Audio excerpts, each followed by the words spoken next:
ఇవాళ మనం white discharge గురించి మాట్లాడుకుందామండి. ఆడవాళ్ళలో వైట్ డిశ్చార్జ్ చాలా కామన్. తేటగా నీరులాగా వస్తే అది నార్మల్.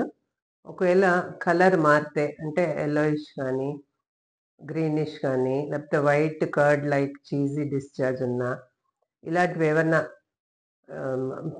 బర్నింగ్ ఆన్ యూరినేషన్ ఇట్లాంటి వాటితో అసోసియేటెడ్, బ్యాడ్ స్మెల్‌తోని అసోసియేటెడ్ ఉంటే ఇది మంచిది కాదనమాట. వెంటనే వెళ్ళి డాక్టర్ గారికి చూపించుకోవాలి.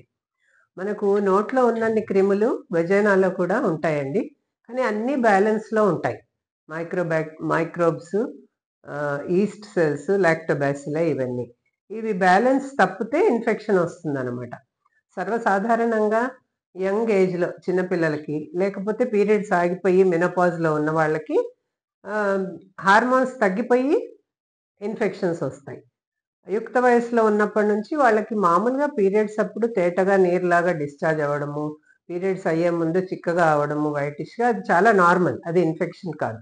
సింప్టమ్స్ ఉంటే మాత్రం చూపించుకోవాలి. ఈ ఇన్ఫెక్షన్స్ పైకి పాకితే అప్పర్ జెనిటల్ ఇన్ఫెక్షన్స్ అవుతాయి. తర్వాత తర్వాత పిల్లలు పుట్టకపోవడము, లోపల ట్యూబ్స్‌లో వాటర్ చేరడము ఇవన్నీ అవుతాయన్నమాట. దీనికి ప్రీడిస్పోజింగ్ ఫ్యాక్టర్స్ వాళ్ళు ఓరల్ కాంట్రసెప్టివ్ పిల్స్ వాడుతుంటే, లేకపోతే డయాబెటిస్ ఉంటే, స్టీరాయిడ్స్ వాడుతుంటే, ఆటో ఇమ్యూన్ డిసార్డర్స్ ఇంకేవైనా ప్రాబ్లమ్స్ ఉన్న వాళ్ళకి ఇవి ఎక్కువగా వస్తుంటాయి. తప్పకుండా డాక్టర్ గారికి చూపించుకొని ప్రివెన్షన్ చేయాలి. కోర్స్ మొత్తం కంప్లీట్‌గా వాడాలి.